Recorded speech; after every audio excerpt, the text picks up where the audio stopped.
Something most gamers have at least heard of but don't necessarily own would be arcade sticks. But who are they for? What are the benefits? And wait a second, why is it called an arcade stick? We're not talking about just the joystick part, but the entire unit complete with buttons and everything. Well, it's just what they're called, I don't know what to tell you.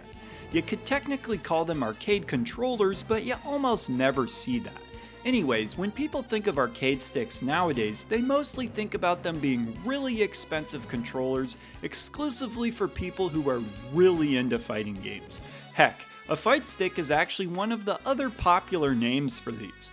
Okay, so here are the two main questions I see people have when it comes to determining if an arcade stick will benefit them. 1. Will using one make me better at fighting games? And 2. Are these controllers viable for games besides fighting games? Well, let's tackle the fighting games first.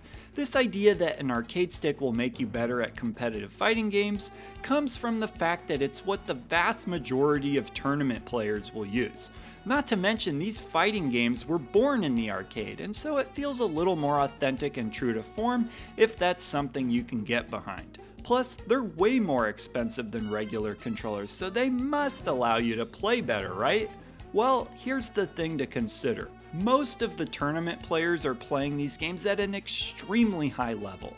For the average person who is used to playing fighting games on a regular controller, switching over to an arcade stick could be a rough experience, at least initially.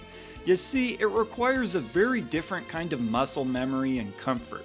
The way you're required to use your hands is now way different. Not to mention your wrists and heck even your arms are more involved than they were with a controller where you were basically just using your thumbs.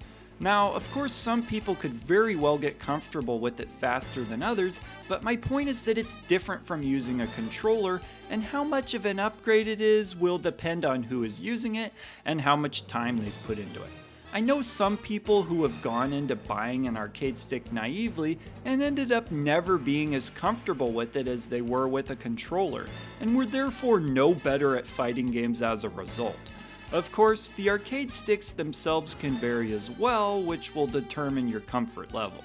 For example, when it comes to fighting games, people typically prefer the traditional Japanese sticks and buttons, as well as those that resemble them, because they're not as stiff, require less force to activate inputs, and therefore make it easier to quickly do what you want. Two brands that really stick out are Sanwa and Saimitsu, but it's certainly not limited to those two. Funny enough, most arcade cabinets in the United States didn't have these parts inside of them, and instead we got arcade parts that require significantly more force to press the buttons, as well as joysticks that had more resistance and a farther distance to travel between directional inputs, which is referred to as throw distance, by the way. So if you buy a fight stick nowadays, it might feel unfamiliar even if you grew up in the arcades.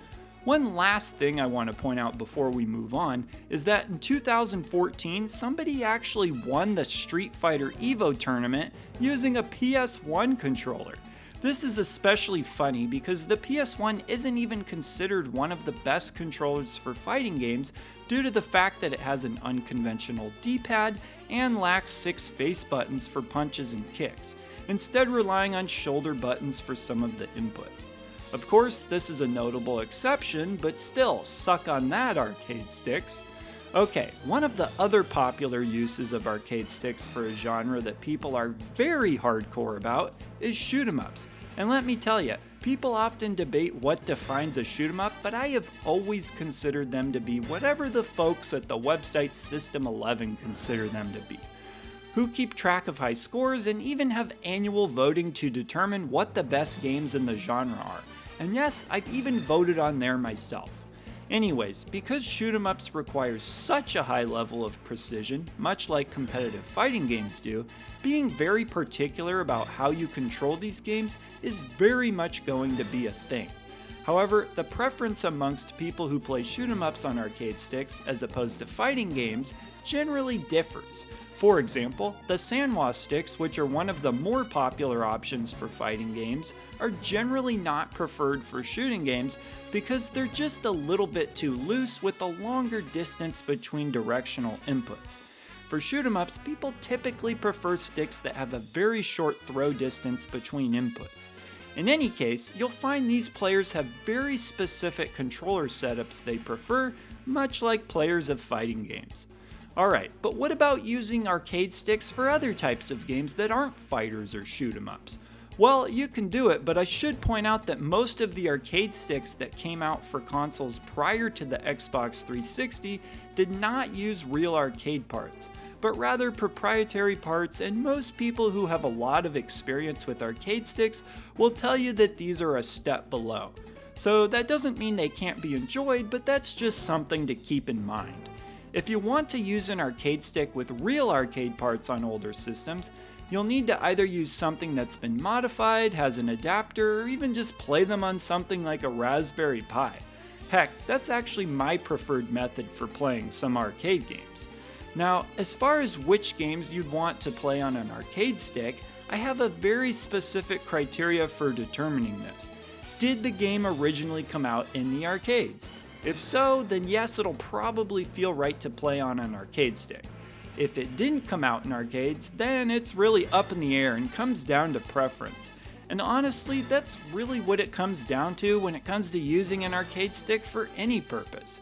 As far as technical advantages go, some people will tell you it's faster to execute combos on an arcade stick, but I still see the biggest factors that come up being personal, like comfort, being able to customize, that authentic feel, and all the stuff that's going to vary from person to person. Plus, I really think that however quick or fast the motor reflexes in your fingers, hands, wrists, and arms are will play a factor as well. So there you have it, that's my take on it. I think if you're asking what the benefits of an arcade stick are, the more relevant question would be, will an arcade stick benefit me personally? And to answer that question, you need to evaluate all the things I've gone over in this video and decide what will work for you. Anyways, I know that not everybody uses an arcade stick, but I'd be curious what your thoughts on them are, and more specifically, if this video has perhaps changed your view of them. Also, my hope is that some experts will inevitably find this video, and I would love to hear any additional information they could add. Alright, whatever your thoughts may be, share them down in the comments as always, and I will see ya in the next video.